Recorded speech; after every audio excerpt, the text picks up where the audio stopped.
And what is up guys? Good morning, good afternoon, good evening. Anong oras nyo ako napapanood sa mapagpalang araw sa ating lahat? And it's me, your car guy, 8GB Pep Talk. Tayo na lang dalawa, tayo na lang magsama.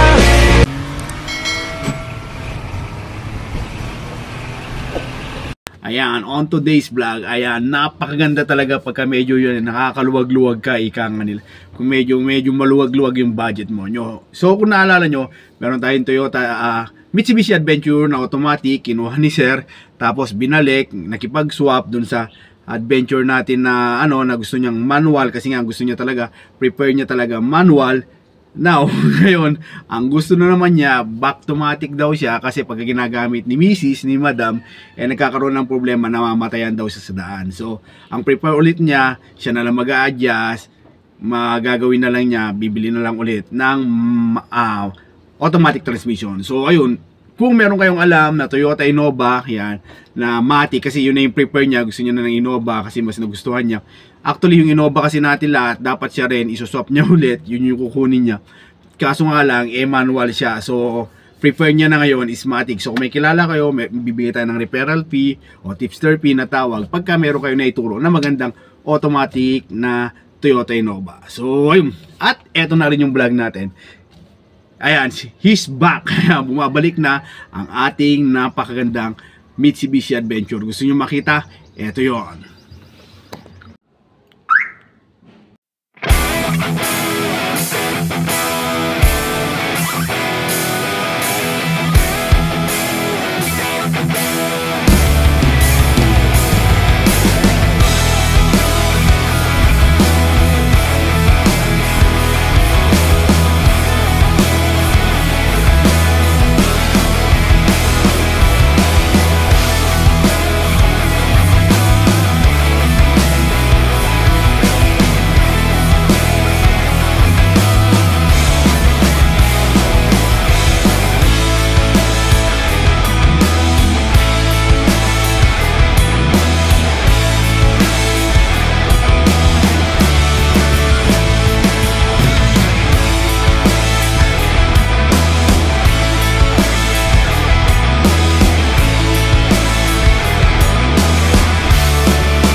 Eto na nga, nagbabalik na ang ating napakaganda. Actually, hindi na sa akin to, pinapabenta na lang ni boss. Ayan. Kasi nga, gusto niyang kunin yung Toyota Innova. Ang problema, isuswap niya sana to. Ang problema nga lang, yun. Kaya nga sinabi ko, manual transmission siya. So ngayon, naghanap tayo ng Toyota Innova na automatic transmission. Kapalit nitong, eto, iniwan niya muna. For the meantime, ihanap ko muna ng buyer. Ayan, sa mga naghahanap ng Toyota, Mitsubishi Adventure. Ito na yun, napakaganda. This is a 2005 model gasoline engine manual transmission na Mitsubishi Adventure. Updated yung registration niya, ending 9, so next year ka pa magpaparehistro. Ayan, yung mga update niya, upgrade niya. Ayan, meron siyang top load. Ayan. Yung top load niya, meron siyang rain gutter, stepboard, ayan, tapos naka-mags, makakapal yung gulong. Meron siyang fog light. Ayan, fog light sa ilalim, makinis yung headlight. Ayan yung mga upgrade niya. So ayun, actually sa atin to, last time na kinuha nito, although working naman siya, kaya lang etong pintuan is medyo mahirap. So yun yung mga pinagawa ni Sir. Yan, in-upgrade niya na, pinaayos niya na, tapos since aangkinin niya na sana, gusto niya na, kaso nga lang nagka-problema sila no, habang ginagamit nila, namamatayin si Madam, nahihirapan mag-drive ng manual, mas prepare niya na yung Matic. So back to Matic ulit si Sir, siya na lang daw mag-adjust. So ayun, na ginawa niya, pinaayos niya na, newly change oil yan, tapos pinapalitan yung 4 na spark plug. So all goods na. Actually yung mga slight issue niya, ayan, napaayos na. So ayun, sabi niya, base sa kanya, medyo nagluluko na raw yung spark plug. Yan yung sinasabi natin na mas mainam pagka titingin kayo, may mga kasama kayong mekaniko, at least yun, alam na kagad nila kung ano talaga yung issue, ma-direct nila. Kasi sa totoo lang, hindi po talaga tayo mekaniko, limited lang yung kaalaman natin pagdating sa mga makina. So ayun, pinapalitan niya yung spark plug, so all goods na. Bagong change oil, bago na rin yung spark plug, maayos na maayos. all windows working. So ayun, tara, pasukin natin sa loob. Papakita ko sa inyo kung gaano naman kaganda yung loob nito. Pero bago ang lahat, ayan, shoutout po sa lahat ng mga OFW dyan, yung mga bayani nating OFW na nanonood, tumatangkilik sa ating channel. Maraming salamat po sa inyong suporta. At siyempre, kung nanonood ka na rin, baka naman pwede mo rin i-comment kung taga saan ka. Nang sa ganun naman, malaman natin kung hanggang saan nakarating ang ating video. So ayun, pasok na tayo. Pagpasok nyo, actually ito rin, medyo sira rin to noon. Bakli siya, ayan, nakakuha na rin siya. Penalty niya na rin, yan, buo na. So ayun, dito sa loob, yan. Ito yung ano niya, cover niya, naka-seat cover siya, pero maayos pa, decente pa yung ano niya. Yan, hindi lang natin na ayos yung pagkakalagay, pero goods na goods itong upuan niya. Yan, harap likod. Tapos dito sa dashboard, napaka-decente, maayos pa.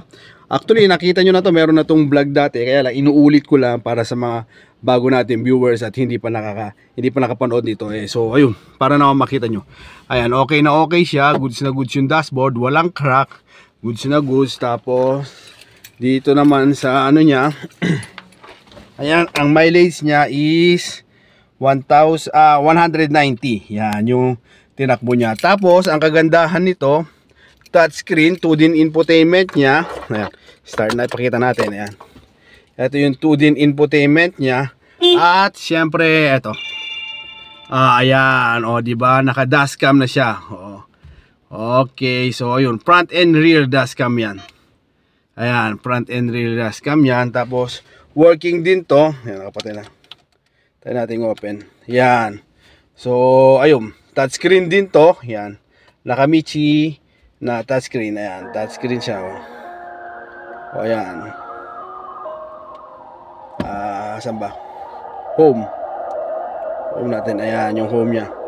So pwede siyang radio, pwede siyang Bluetooth, pwede siyang USB. So ayun, yan yung mga kagandahan nito. Ayan, may dashcam at syempre 2D infotainment na touchscreen.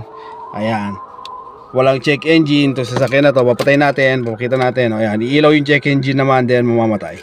So ayun, goods naman to sa sasakyan na ito. Punta naman tayo dito sa, and siyempre ayan, keyless entry na rin po pala siya. Ayan, ito po yung ano niya. So kahit malayo, pagka marami kang bitbit, isang pindutan lang, all goods naman. So dako tayo dito sa second row niya. Ayan, ito yung second row niya. Goods pa rin naman lahat-lahat. Ito yung isa pang maganda rito, yung louver niya, maayos pa. Ayan, nakikita nyo naman. So mostly yung mga iba dyan, may mga crack na, may mga line. Although ayun, mayroon ng konti kaya. Pero okay lang din naman yan, hindi naman siya issue. Ang importante naman is yung lamig na nilalabas, goods naman. Yan yung mga slide, yan yung mga slide na issue niya, na hindi naman na siya ganun na problema talaga. So ayun, hindi na kasi maiwasan yan since second hand nga yung binibili natin sa sasakyan. So sa likod, ayan, ang kagandahan din nito, ayun, upgraded na siya since Mitsubishi Gen 3 na to. Ayan, nakaharap na rin yung sa third row. Parehas na sila dito sa second row, nakaharap na. Hindi yung tulad ng mga first gen, second gen, nandyan pa sa gilid. Yan, gilid pa, nakagilid pa. Yun, eto, nakaharap na siya. Parang yung style na nila, parang Montero Sports na. Yan, ganyan na siya. So, naka-upgrade na siya. So, ayun, inuulit ko.